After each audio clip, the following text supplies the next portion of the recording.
عیسی له هغه ځای څخه روان شو او د خپل شاګردانو سره بیرته خپل ښار ته راغی. د سبت په ورځ عیسی په کنیسه کې په تعلیم ورکولو پیل وکړ او ډیرو خلکو چې د هغه تعلیم واورېده نو حیران شول او پوښتنه یې وکړه، دې سړي دا خبرې چیرته زده کړي دي؟ دا څه ډول حکمت دی چې هغه ته ورکړل شوی دی؟ هغه څنګه دا معجزې ښایي؟ دا هغه نجار یعنی د مریم زوی او د یعقوب، یوسف، یهودا او شمعون رور نه دی؟ آیا د هغه خویندې دلته زموږ سره نه اوسیږي؟ نو هغوی هغه قبول نه کړ. عیسی هغوی ته وویل د یو پیغمبر په هر ځای کې درناوی کیږي، خو په خپل وطن، خپلو خپلوانو او خپلې کورنۍ کې یې نه کیږي. نو هغه ونه شو کولی چې هلته کومه معجزه وښایي. یوازې په یو څو ناروغانو باندې خپل لاس کېښود او هغوی روغ کړل او عیسی د هغوی په بېمانۍ حیران شو. عیسی کلی په کلی ګرځېده او خلکو ته یې تعلیم ورکاوه. هغه خپل 12 شاګردان راغوښتل او هغوی 2 تنه ولېږل او هغوی ته د پیریان د ویستلو اختیار ورکړ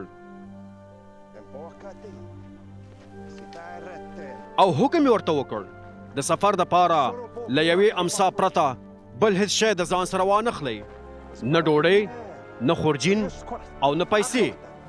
تاسو کولی شئ چې څپلۍ په پښو کړئ خو اضافه کالي در سره مه اخلئ. او دا یې هم ورته وویل کله چې تاسو کوم کور ته ننوځئ نو تر هغې پورې چې له هغه ښار څخه ځئ هلته پاتې شئ. او که چیرې په کوم ځای کې خلک تاسو قبول نه کړي او یا ستاسو خبرو ته غوږ ونه نیسي نو له هغه ځای څخه لاړ شئ او د خپلو پښو خاورې وڅنډئ تر څو د هغوی په خلاف شاهدي شي. نو شاګردان لاړل او خلکو ته یې واز کاوه چې باید توبه وباسي. هغوی ډیر پیریان ویستل او د ډیرو ناروغانو سرونه یې د زیتون په تیلو باندې غوړ کړل او هغوی روغ کړل. د دې کارونو څخه هیرودس پاچا خبر شو ځکه چې د عیسی نوم په هر ځای کې مشهور شوی و. ځینو خلکو ویل تعمید ورکوونکی یحیی بیا را ژوندی شوی دی، نو له دې امله هغه دا قدرت لري چې معجزې وښایي. نورو به ویل هغه الیاس نبی دی او ځینو به ویل دا د پخوانیو پیغمبرانو په شان یو پیغمبر دی. خو کله چې هیرودس د عیسی د کارونو څخه خبر شو نو ویل دا هماغه یحیی دی چې ما یې سر پرې کړی او اوس بیرته را ژوندی شوی دی. ځکه چې هیرودس په خپله امر کړی چې یحیی دې ونیول شي، هغه دې وتړل شي او په زندان کې دې واچول شي. هیرودس دا کار د هیرودیا په خاطر کړی. هیرودیا د هیرودس د ورور فیلیپوس ښځه وه خو هیرودس ورسره واده کړی. یحیی به هیرودس ته ویل تا ته روا نه دي چې د خپل ورور د ښځې سره واده وکړې. نو د هیرودیا په زړه کې د یحیی سره کینه پیدا شوې وه او غوښتل یې چې هغه ووژني، خو هغې دا کار نه شو کولی ځکه چې هیرودس د یحیی څخه ویرېده. هغه پوهېده چې یحیی نیک او پاک سړی دی نو د هغه ساتنه یې کوله. چې کله به هغه د یحیی خبرې اورېدلې نو ډېر نا ارامه کېده خو بیا هم په شوق سره یې د هغه خبرو ته غوږ نیو. په پای کې هیرودیا یوه مناسبه موقع پیدا کړه.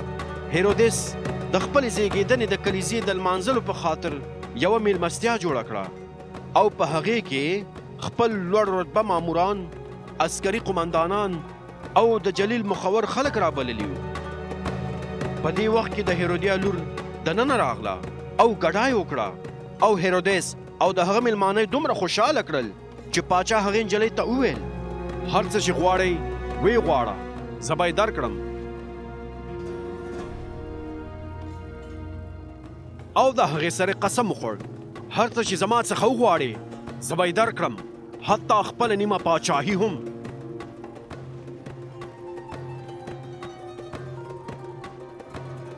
هغه نجلۍ د باندې ووتله او د خپلې مور څخه یې پوښتنه وکړه زه ترې څه وغواړم؟ مور یې ځواب ورکړ د تعمید ورکوونکي یحیی سر. نجلۍ په بیړه بیرته پاچا ته ورغله او د هغه څخه یې غوښتنه وکړه زه ستا څخه غواړم چې همدا اوس راته د تعمید ورکوونکي یحیی سر په پتنوس کې راکړې. پاچا ډېر زیات غمجن شو خو د خپل قسم په خاطر چې د خپلو میلمنو په مخ کې خوړلی و ونه غوښتل چې د هغې سره خپل قسم مات کړي. نو پاچا سمدلاسه جلاد ولېږه او حکم یې ورته وکړ چې د یحیی سر راوړي. جلاد لاړ او په زندان کې د یحیی سر پرې کړ او هغه په یو پتنوس کې راوړ او هغې نجلۍ ته یې ورکړ او هغې خپلې مور ته ورکړ.